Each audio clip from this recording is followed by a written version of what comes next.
On the day of your surgery, you'll be discharged with medications to control your pain.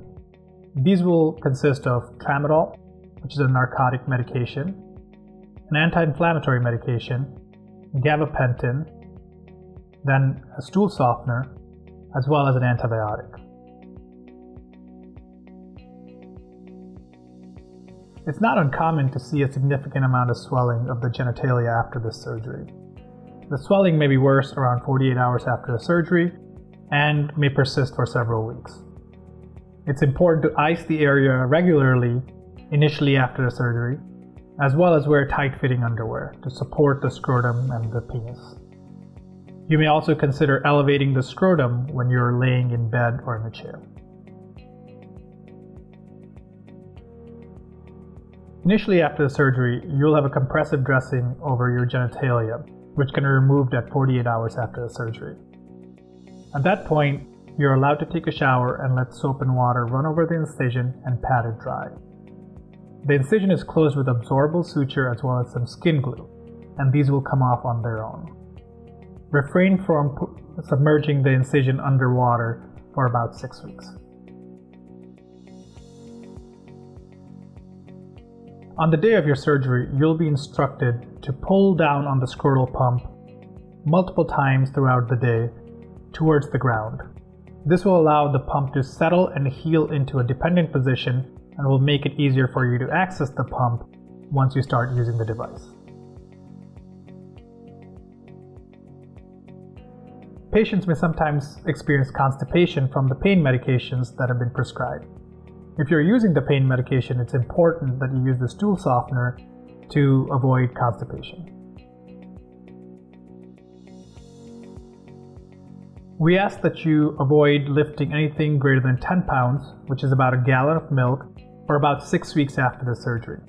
The reason this is important is because we don't want the device to herniate and cause any issues with the healing.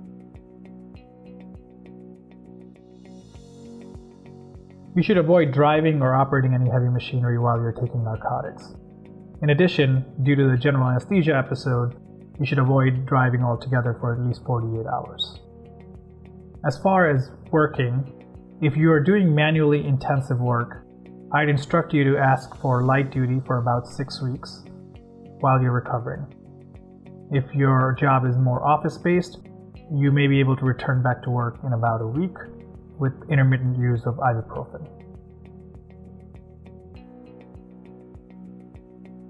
Most patients need about 1 week to regain mobility and perhaps consider returning to work if you are doing office work or light duty. As far as using the device, you should wait 6 weeks prior to engaging in sexual intercourse. Major signs and symptoms to look out for after this surgery relate to infection. These may present as either pain at the site of the incision or at the pump. It may be warm to the touch. It may look red. In addition, there might be some drainage through the incision site or through the tip of your penis. These are all signs that we should be made aware of immediately if there's any concern for infection. Prior to undergoing surgery, you will also have your follow-up appointments scheduled with us at 2 weeks after surgery and at 6 weeks after surgery.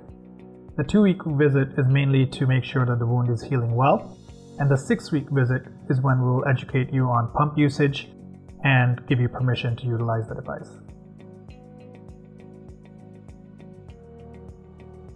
After your 6-week visit, if everything has healed up nicely, once you've completed your education, you're allowed to utilize the device for sexual intercourse.